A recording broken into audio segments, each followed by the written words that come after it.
Muy buenas tardes, le habla el arquitecto Calderón y hoy vamos a hablar de cómo construir con menos dinero. Recuerden que pueden dejar sus mensajes aquí a nuestro canal de YouTube y también me pueden escribir a nuestro WhatsApp. Muy bien. Una de las formas fundamentales donde se fuga el dinero es que cuando tenemos una casa, por ejemplo como esta, en un site de 20 metros por 20 de ancho, no le damos las medidas exactas a las alturas de los muros. Cada muro de la casa tiene una cantidad de de línea de bloque que debe llevar.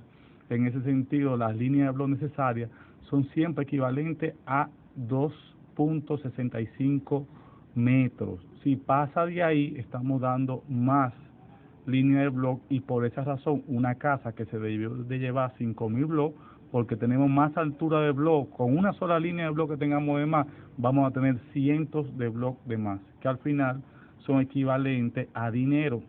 Lógicamente también, si no le damos una medida estándar a la altura de cada muro, vamos a tener mayor cantidad también de pañete, mayor cantidad de pintura que se reflejan en funda de cemento, que se reflejan en materiales que al final se pagan con dinero, lo paga el dueño. Por esta razón es importante tomar en cuenta estas medidas estándar. Cada espacio tiene la suya. Hay elementos, por ejemplo, que también tienen que ver con la altura que le damos a cada ventana, del piso al facial, que es igual a 5 líneas de bloque, equivalente a 1 metro, y lo que son mirillos, pues le vamos a dar 3 líneas de bloque. Con esta razón también vamos a ver la altura que le damos del piso al dintel.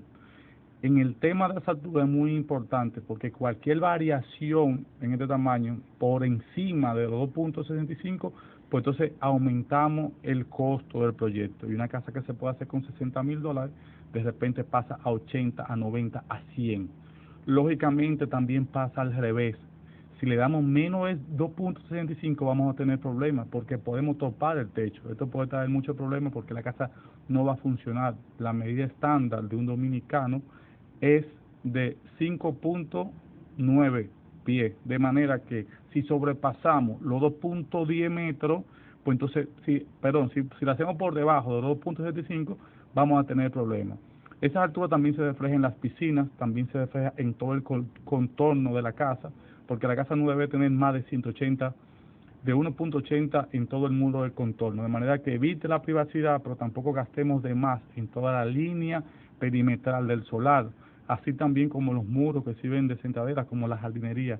Cada espacio tiene su altura. En el caso de las escaleras, tenemos que notar que el mínimo van a ser ahí 2.20, la altura que va a haber desde el escalón al techo de la escalera. No sé si me van siguiendo, esa es la idea.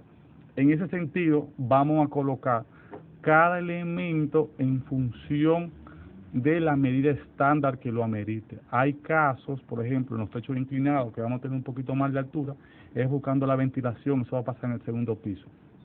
Y es muy importante tomar en cuenta que esta dimensión, este tamaño, va muy correlacionado con el uso del suelo de cada área. Por ejemplo, la cocina puede mantener una altura diferente a la del baño. El baño va a ser mínima porque vamos a tener un tope de plafón. En vez de tener 2.65, vamos a tener 2.45. Y este tipo de cosas, si las manejamos correctamente, podemos construir siempre con menos dinero. Estas son de las cosas donde se fuga el dinero que normalmente no se ve. Otro punto importante es que cuando damos una altura por encima de 2.65, supongamos que damos 2.70, eso quiere decir que esa medida no es una medida múltiplo de la altura de un bloque. Un bloque tiene 20 centímetros, o sea que toda la altura que demos a ese muro va a ser con relación a esos 20 centímetros. Si la altura no es paralela